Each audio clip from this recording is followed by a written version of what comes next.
Today is our Spirit Teaching Sunday, and I want to share a little something with you before we go into that. You know, as I've told all of you with the brainstem stroke and such, that my brain fatigues a lot faster than the rest of me does, which accounts for the change in my voice.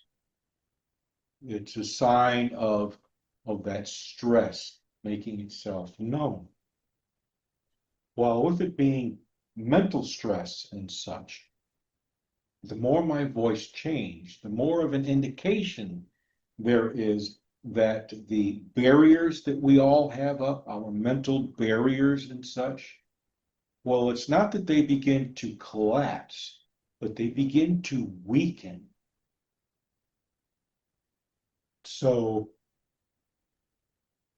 when I slip into these states, and sometimes it happens, particularly after service.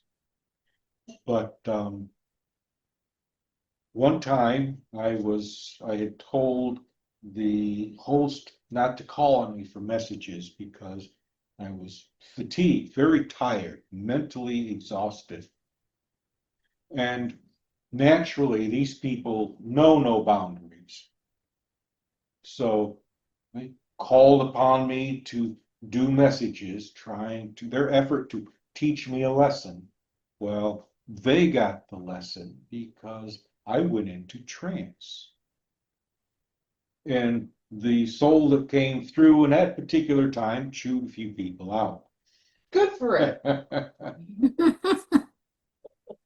So, as I was sharing with Beth earlier, and all of you afterwards, you know, I spent the day yesterday rebuilding our website, trying to remember stuff and everything. Well, I was toast. I wasn't even sure if I was going to be able to conduct things today. And I can feel it, I can tell it's catching up with me. I didn't take enough time off and everything.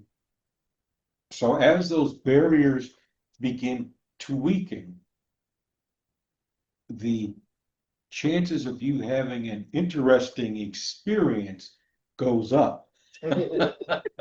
See? Well, you need to take care of you though. So I do as best I can. Mm-hmm. But if it don't do that for a while, then take care of you. So, well, it's not necessarily that. Okay.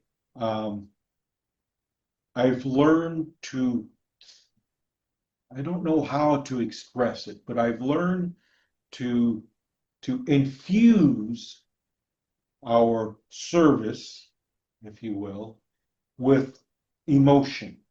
I pour a lot of emotion into the words that I'm saying, into the thoughts that I am projecting. I don't know if you are able to feel that or not, but I pour a lot of emotion into all of that. And that's why afterwards, you know, once we're done and everything, when I begin to relax, it's very quickly.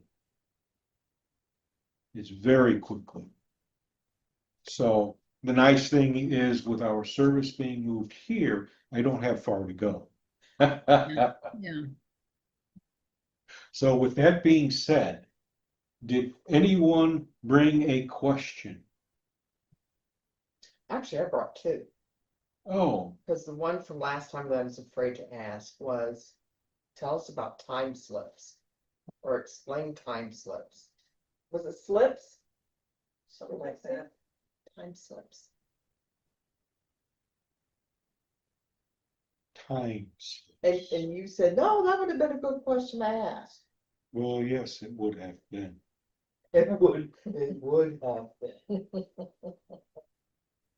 And the second question I had was, because I've been reflecting on previous message, which was we find our spirituality when we gather, and then the synchronicity of life is the nature part is all brought in. How tree roots spread out and they communicate with one another. How the largest living organism is an underground mushroom that's 200 miles big. Okay. I meant to look that up. And that led me to want to know is if we're being taught that that's how our humans experience, us as humans experience our God, I want to know what they experience. What is their divinity? What is their spirituality?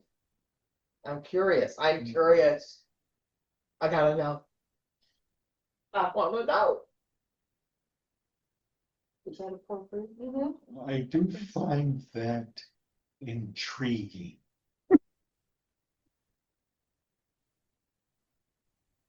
Particularly with the limitations that we have placed on life.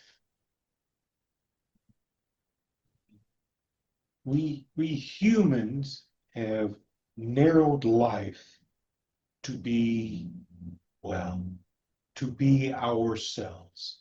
Anything beneath ourselves, anything beneath you have dismissed in your arrogance, not ignorance, but arrogance.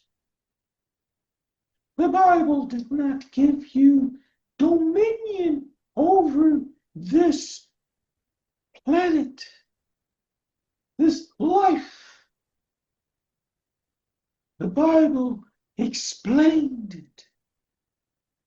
And as the Bible explained it, as you being the higher form of life, yet being the higher form of life, you are no better than the amoeba, as you would put it.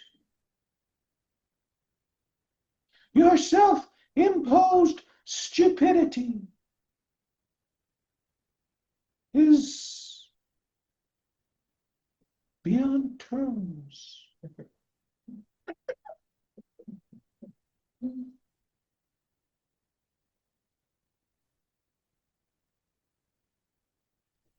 Beyond terms.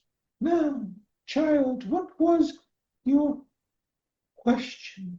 Yes, the roots of the trees, the nerves of life, their spirituality. How interesting, because you have yet to discover your spirituality. Because what is spirit?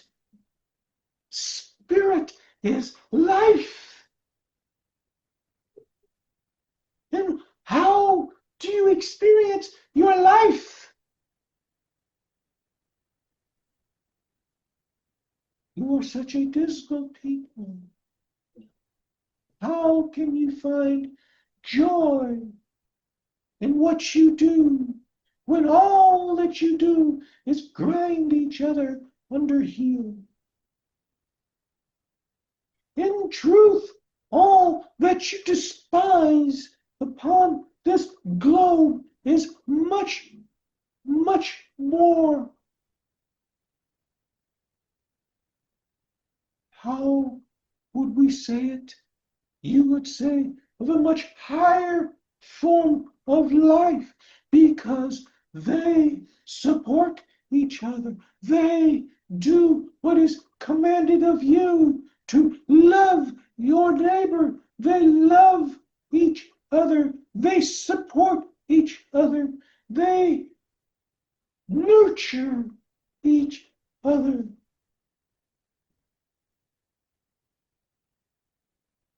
And your roots go as far as you're behind.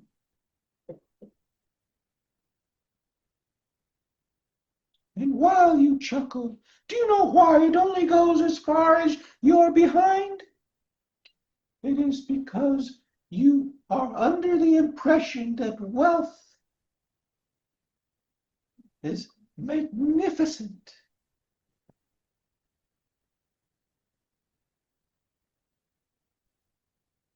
How obtuse.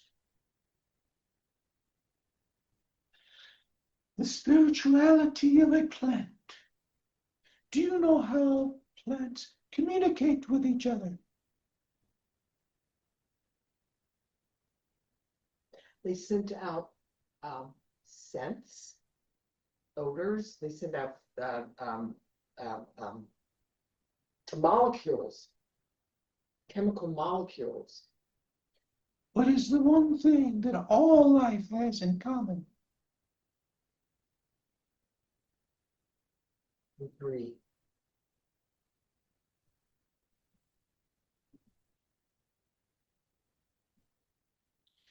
What is the one thing that all things have in common?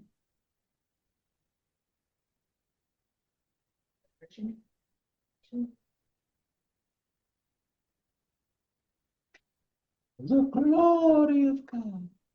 And what is the glory of God?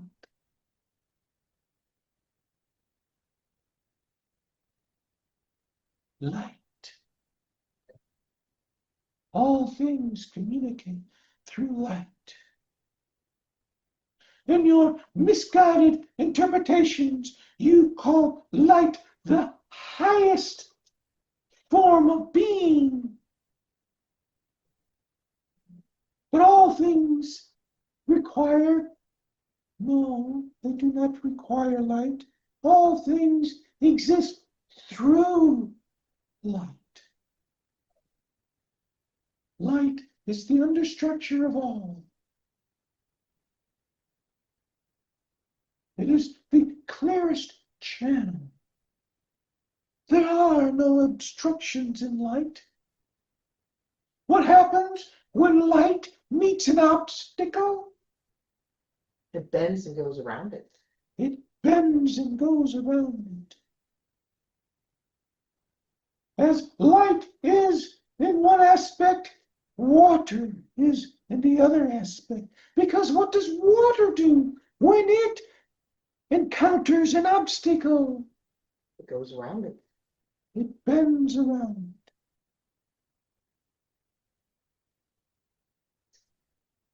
What is it that you have learned of nature?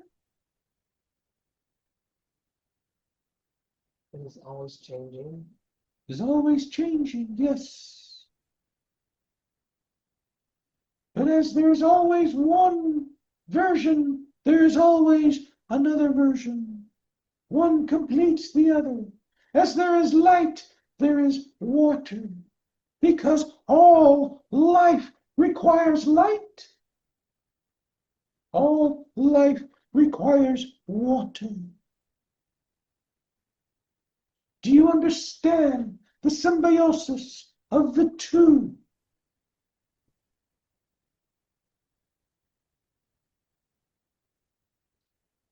Pause for a moment, please. Give me your attention. You can live longer without food than you can with water. Yes. What happens when you are out of the light for extended amounts of time?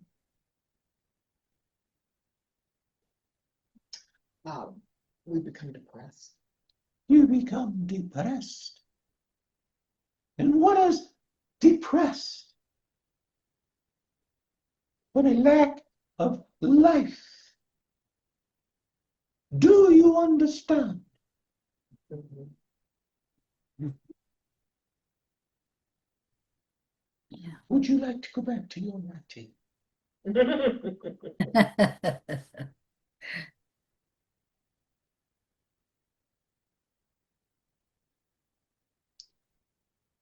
What was it? Time shifts. Yes. Time shifts. How does time progress?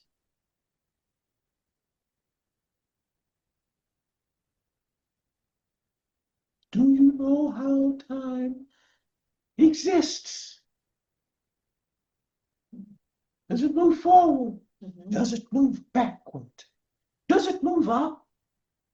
Or does it move down? How does time move? Well, to us, we only see it as linear and moving forward. No, you do not see it as linear, as moving forward. The only time you see it as linear and moving forward is when you check the clock upon the wall, That is. or when you are born.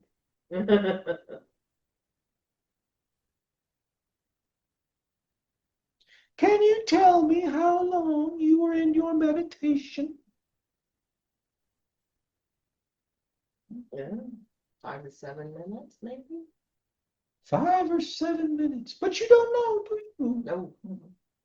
And you, the quiet one over here,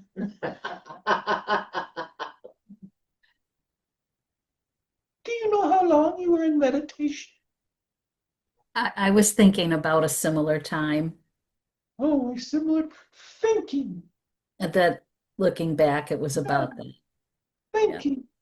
But what did you experience?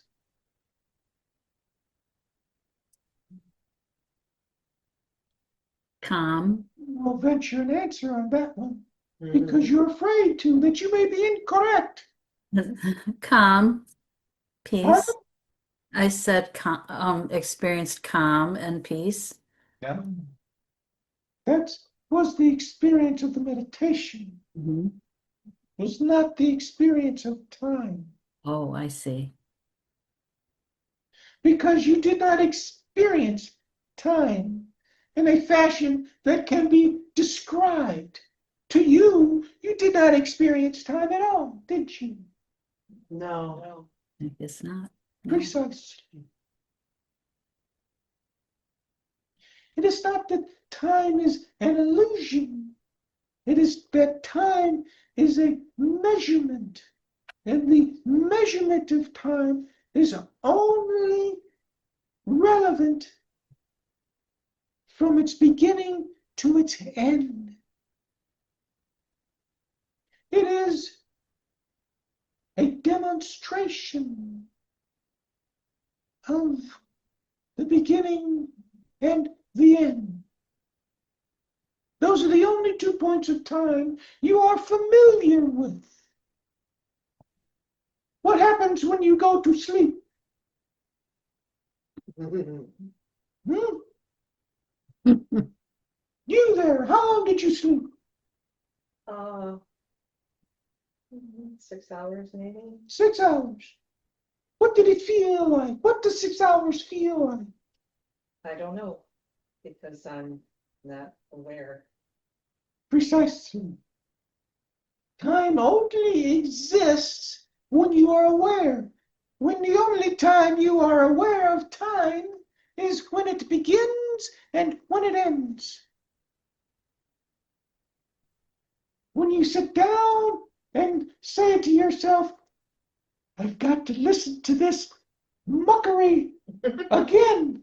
Ah, And you wait until it's time for the muckery to be gone. That is the only time time is relevant to anybody. Other than that,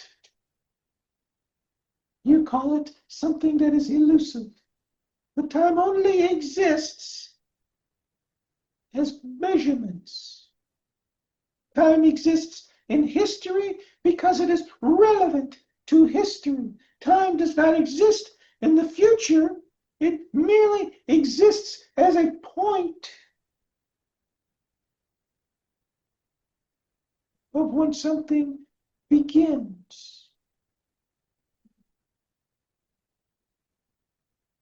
However, in between those 2 points, you have no sensation of time, even when you're listening to the muckery. Because as you're listening to the muckery, your mind is doing something else. entertaining you, perhaps. The only time you are aware of time is, oh God, more of this. And then, thank God that is over. That is the only time you're aware of time. So what about these time slips you were referring to, child? Experiences when my sense of self has gone somewhere and I'm not aware of where it went. Only when I come back and I become aware that time has elapsed. There was a beginning, there was an end, and I do not know what happened in the middle. And you ask me what time is about, and you already answered it. Can you explain it better? There's a great mystery over all of this. Yes. And the mystery is experience. Experience is only a memory, yes? It is only a memory. Because while you are in the experience, you're not aware of the experience. However, you are aware of 2 points of your experience. The beginning of the mockery and the end of the mockery. During the experience itself, your awareness is focused on something else. Correct? Yes, yes.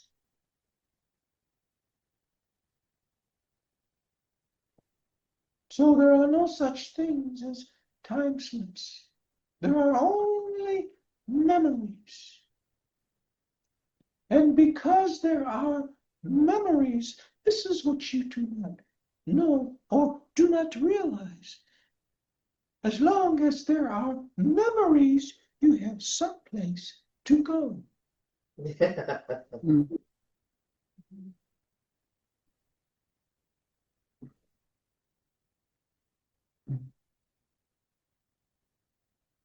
Does that adequately answer your question? Yes, thank you.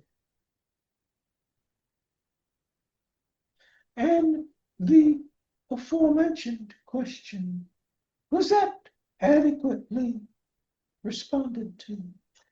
I would like to know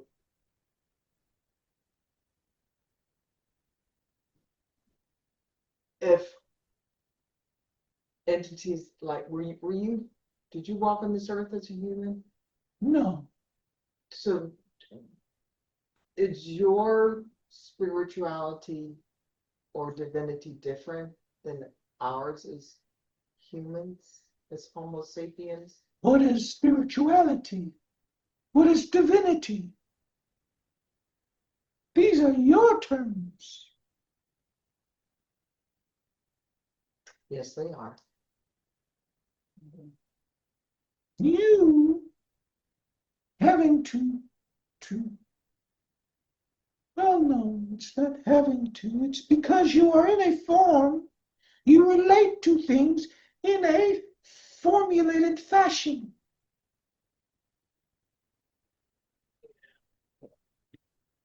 All that we share with you, unless your mind is already prepared, you reshape it into something that is familiar. Always something familiar. It's not something that is unique to you. It is unique to each and every person or intelligence that exists. They must frame things in a way that they understand. Hence we have Pleiades, Orion, solar pyramids. We have all sorts of things here. And the amusing thing about all of you is that you like to cut it all up. This is spirituality. This is metaphysics. These are aliens. These are fools. And these are idiots. And we have no idea what's in between.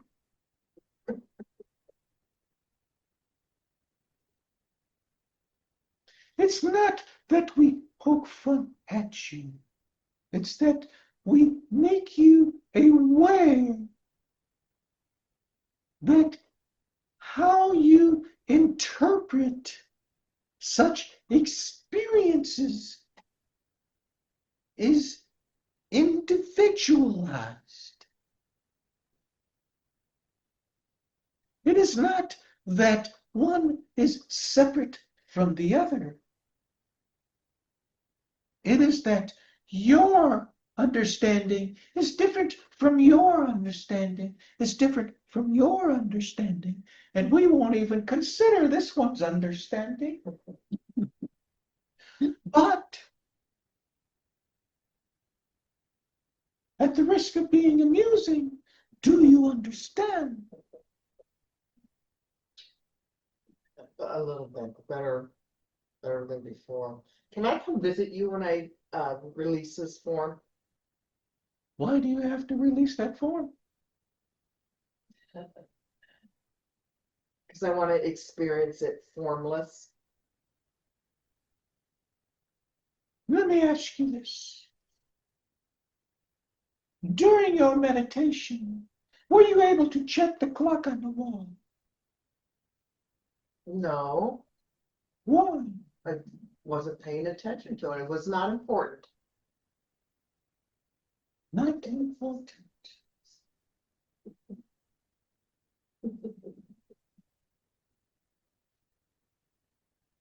So, were you aware of your form? Did you take your form with you? No, it didn't.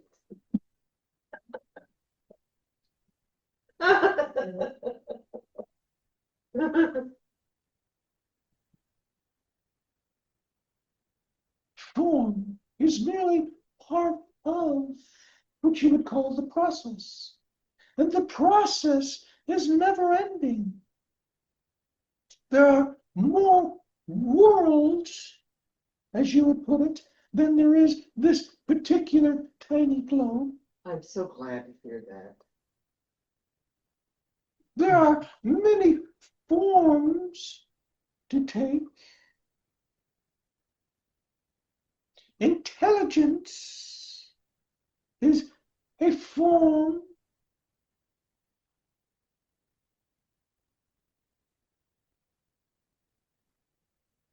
Are you familiar with intangible forms?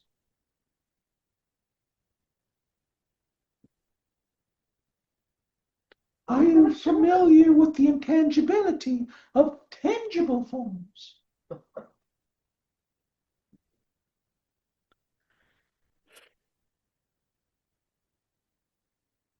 Suppose not. Examples? Yeah, examples. Pardon?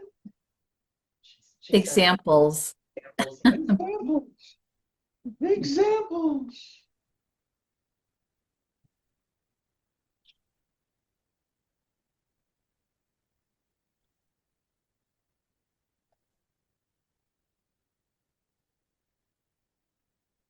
What examples would you understand? I don't know. Oh, because then we have to put it in a format that's familiar to us. Precise.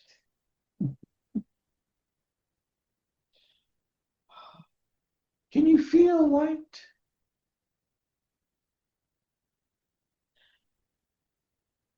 No, No. no, Can you taste water? I can taste what's in the water. No. Okay. You cannot taste water. You cannot feel light. Yet water and light are descriptions. They are metaphors that you are familiar with. Yes. So what happens if we take light and we take water and we bring the two together?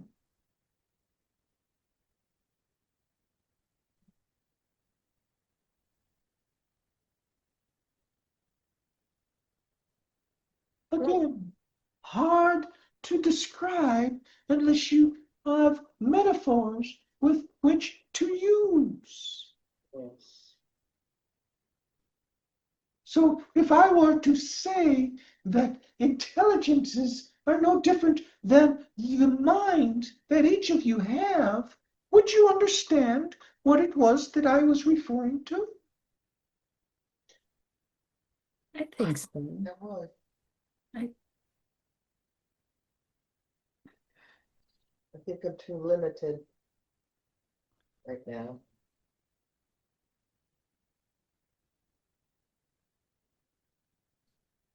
So we cannot share what you are not prepared to accept. You can only share what you are prepared to accept. If I were to tell you that your mind was over there, would you believe? No, you would not believe me because to you, your mind is here. Yes. So there are things that we cannot share with you because you are not prepared to. If I were to tell you that the dream that you had just this morning occurred someplace else, you would think, hmm. And the only reason you would think, is because you would believe it was imagination. But it was mind, which is not limited by this, that permeates or exists in a variety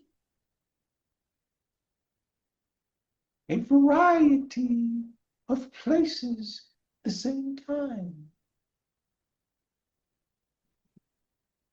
So you must question the dream that you had this morning. Was it real? It felt real. If it felt real, perhaps it was real. And if it was real, then where was your mind? Because your mind is here. But it's not here. It was there, but how can it be there if it's here? Do you understand what I'm saying? Yes. Yes. Yes. If mind transcends form. Very good. The quiet one gets an A, She gets a B plus. a B plus. Because she does not fully understand what it was that she put forth. But because she can visualize that, imagine that she is moving in the right direction, as this one would say. Do you understand? Yes, I believe I do. It's So if mind transcends form, can you explain that? Don't feel bad if you say no. well, in my limited vocabulary, I guess I would just feel it's limitless.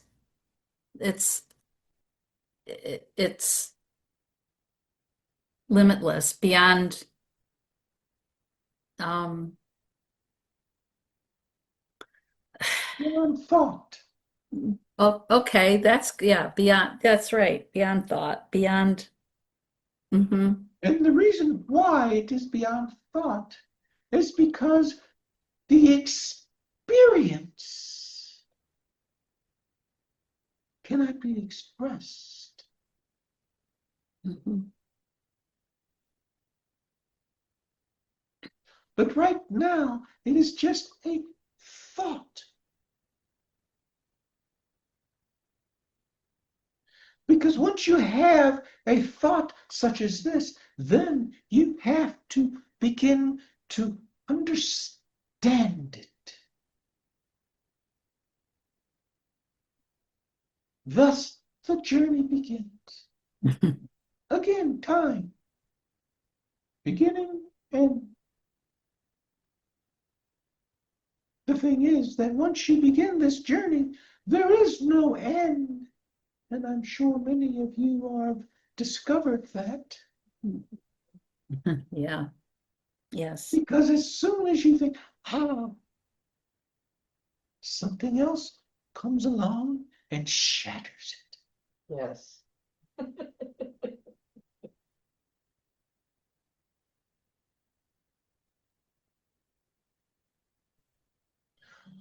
What direction does flow move in?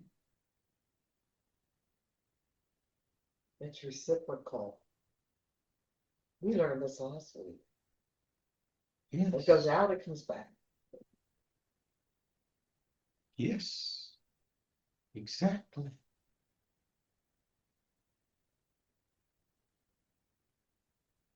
So there's never truly a beginning and never truly an end. That is why we told them Alpha and Omega. Mhm. Do you think they understood that? No. Beginning and end.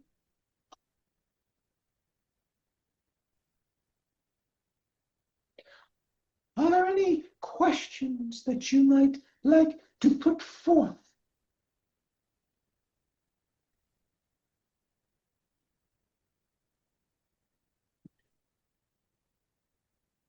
Do you understand the day's discourse?